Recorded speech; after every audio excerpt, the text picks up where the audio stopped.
30년 근무한 직장에서 얼마 전 퇴직했다는 문 씨.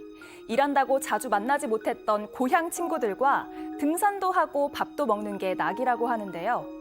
그러던 어느 날 사업을 하는 친구 한 명이 급하게 돈을 빌려달라고 부탁을 해왔습니다. 거래처에서 물품 대금이 안 들어와서 자재값을 못 주고 있다는 겁니다.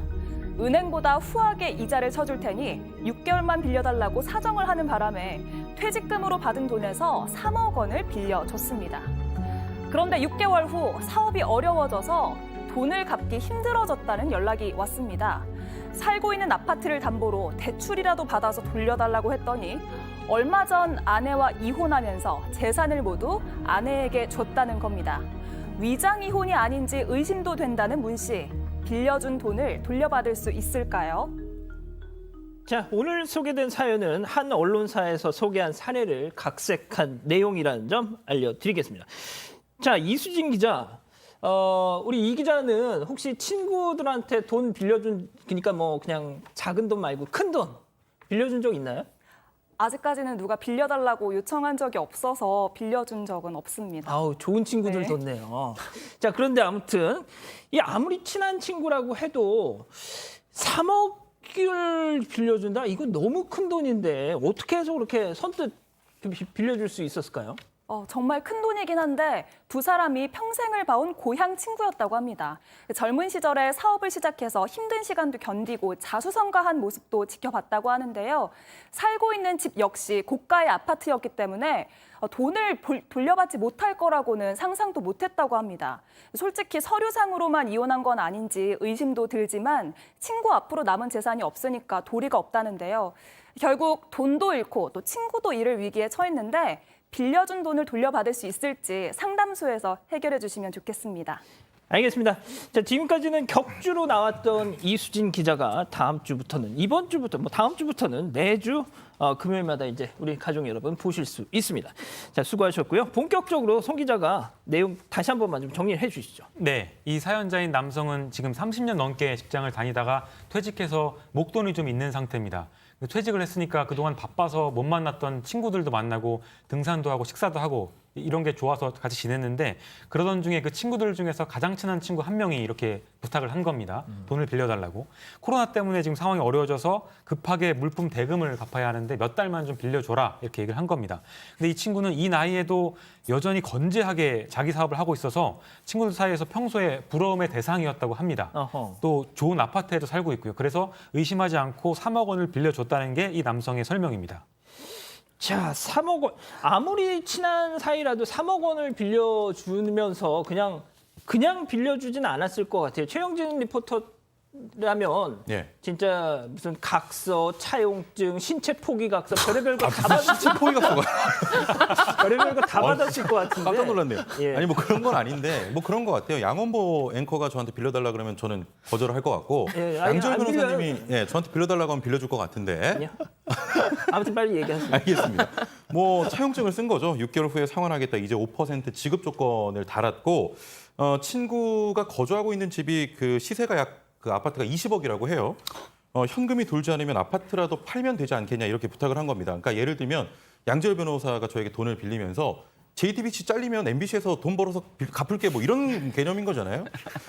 그래서 직장 생활을 하는 이 친구에게는 3억 원이 굉장히 큰 돈이었습니다만 이 친구 같은 경우는 뭐 수백억 매출을 달성하는 회사 사장인 친구 3억 정도는 금방 나한테 갚을 수 있지 않을까 뭐 이런 생각을 한 겁니다. 차용증도 쓰고요.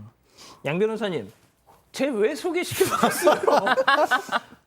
결국 본인한테도 이렇게 돌아오지 않습니까? 제 발등을 제가 스스로 찍고 있습니다. 그러니까요. 진짜 예, 잘못했어요. 죄송합니다. 근데 이 차용증을 만약에 이게 법적으로 이게 안전장치가 될 수 있나요?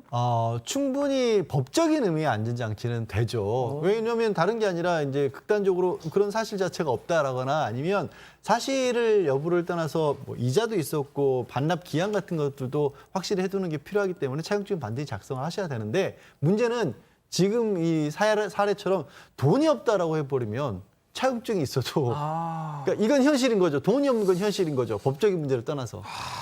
자, 그런데 이제 심판의 날이 다가옵니다. 6개월 약속된 시간 6개월이 딱 지났는데 날이 왔는데 감감무소식이네. 예. 네, 처음에는 이자를 잘 지급했다고 해요. 그러니까 이자가 연 5%면은 은행 이자보다 훨씬 높잖아요. 그러네요. 그러니까 아유 뭐 3억 금방 6개월만 딱 쓰고 준다고 하는데 그 은행에 두느니 뭐 친구한테 빌려주고 뭐 이자도 나쁘지 않겠다라고 빌려줬는데 3개월 동안은 이자를 잘 지급하다가 4개월 차가 되니까 이자 지급 기일이 늦어지고 5개월 차에는 아예 이자를 지급하지 않았던 거예요. 그리고 연락이 뜸해집니다. 아이고. 6개월 차에는 아예 돈이 없다, 배째라. 거의 그런 셈인데요. 지금 돈을요 빌려줄 때는 이렇게 서서 빌려주지만요 받을 때는 거의 무릎 꿇고 받아야 돼요. 경험이 있으신 것 같은데. 좀 그렇습니다. 돈은 받기가 너무 아무나 어려워요. 표현할 수 없는 건데 이거. 아, 그런가요? 돈을요 빌려준 사람은 진짜 받으려면 죄인이 돼요. 어떻게 이유를 대고 돈을 받을 수 있을까?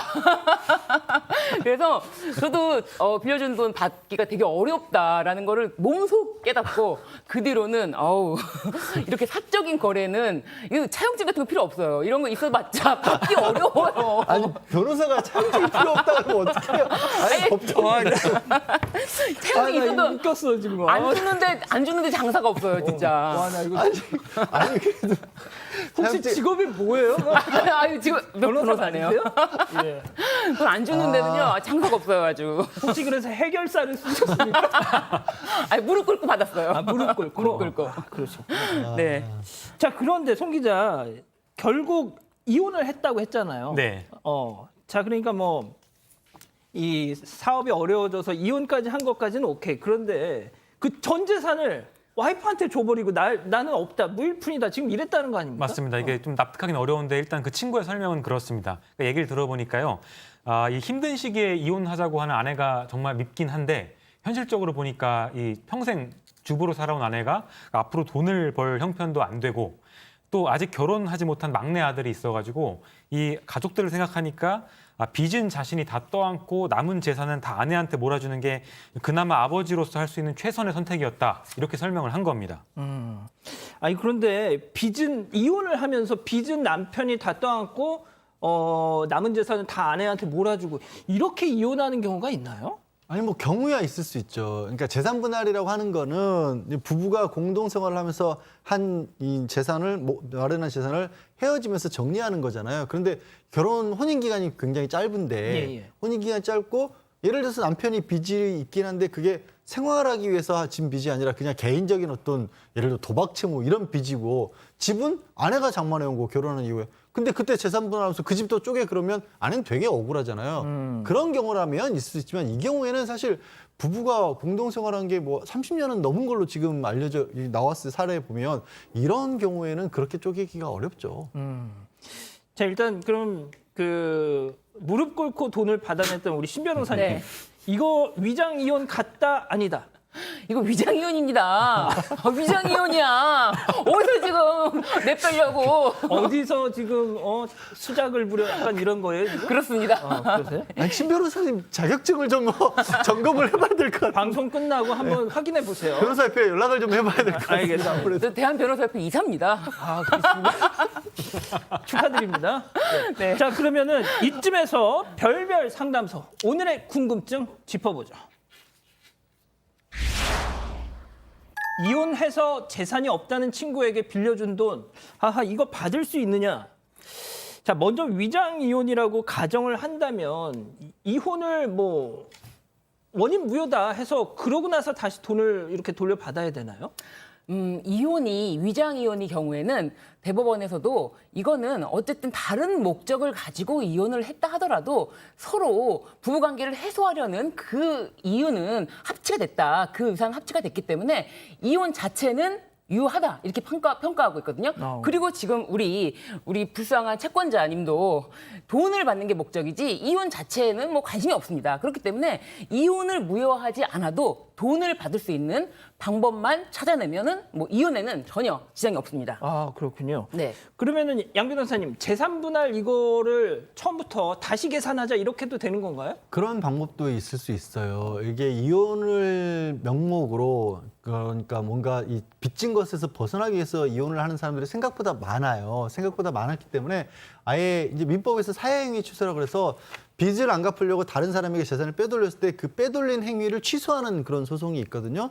그 소송에 그 아예 조무 법정을 둬서 이혼에도 그거를 적용할 수 있다라고 법에 만들어놨습니다. 이런 식으로 그러니까 이혼해서 아우 다 아내 몫이야 이렇게 하는 사람들이 생각보다 많았기 때문에 그래서 이 경우에도 자기 재산을 그렇다 모든 걸 다 되돌려 쓰는 거 아니고요. 자기의 빚을 받을 수 있는 만큼의 범위 내에서는 취소시킬 수도 있습니다. 제가 자꾸 이 어떤 현실적인 돈을 돌려받을 수 있는 방법에 대해서는 자꾸 우리 신 변호사님한테 여쭙고 싶은 생각이 드는데 자, 그러면 이제 돈을 받아내기 위해서 네. 이 피해자 네. 문 씨가 네. 할 수 있는 가장 좋은 방법 무릎 꿇는 거?